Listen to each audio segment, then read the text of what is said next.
Today is a quick update video for those of you who've been following my Modsmen rebuild series. You're probably waiting for part 5, which is reassembly of the engine. I was going to make it yesterday, but I decided to work on this bike, which is a 2017 carb model 250, which I bought used from a friend of mine.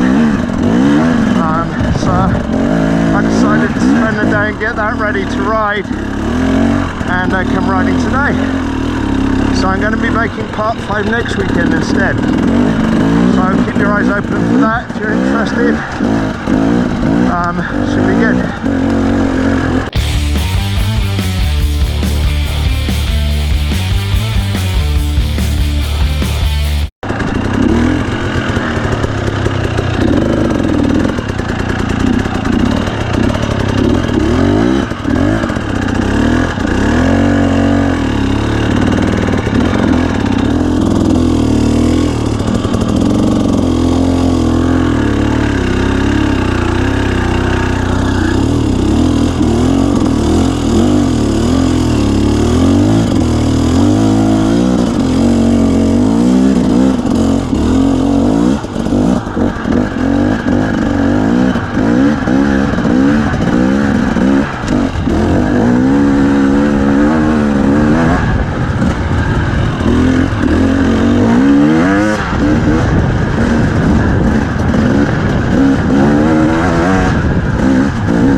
I'm going to be selling my 2019 250 TPI and buying a 300 TPI, a 2021 model. So I should have that mid-October. So I'll make a few videos about that and mods I make to it. Looking forward to riding that.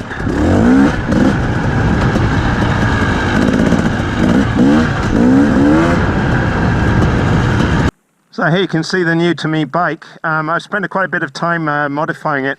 So the big mods, I got RK TEK Head on it, which you can just see there, and Keihin 38mm carb with a stick.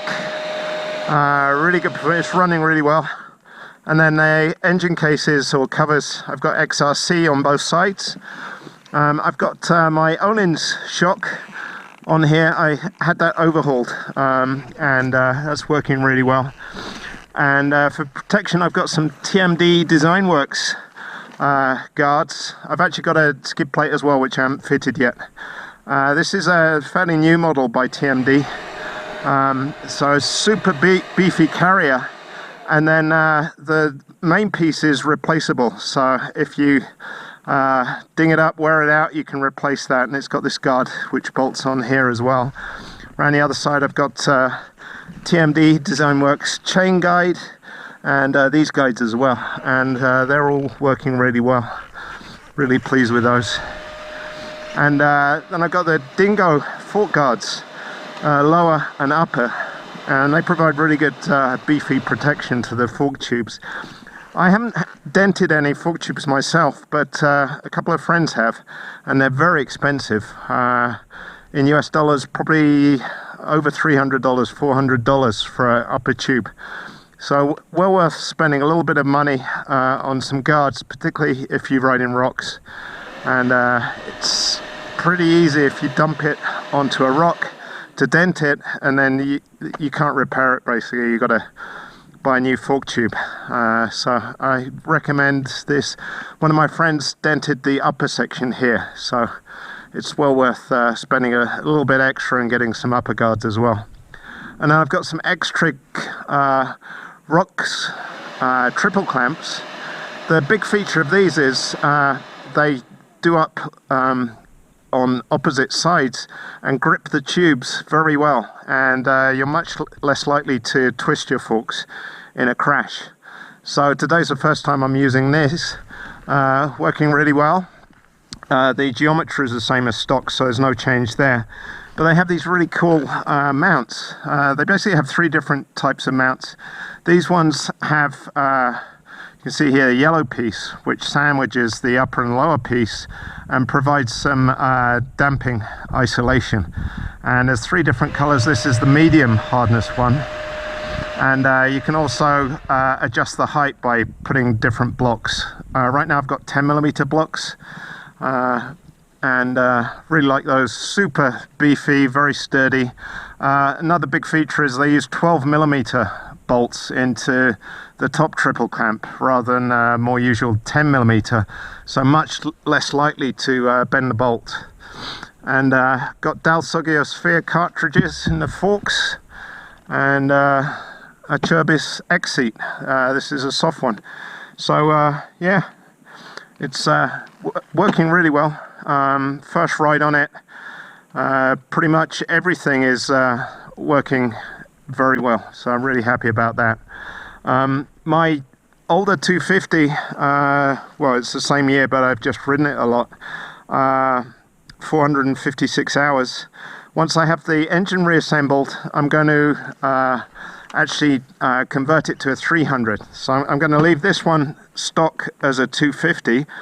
It's still only got 45 hours on it, so very low hours. So keen to use this engine, and I'll have the other one as a 300, which will enable me to do some 300 testing for carburetor settings, etc. So I'm really looking forward to that.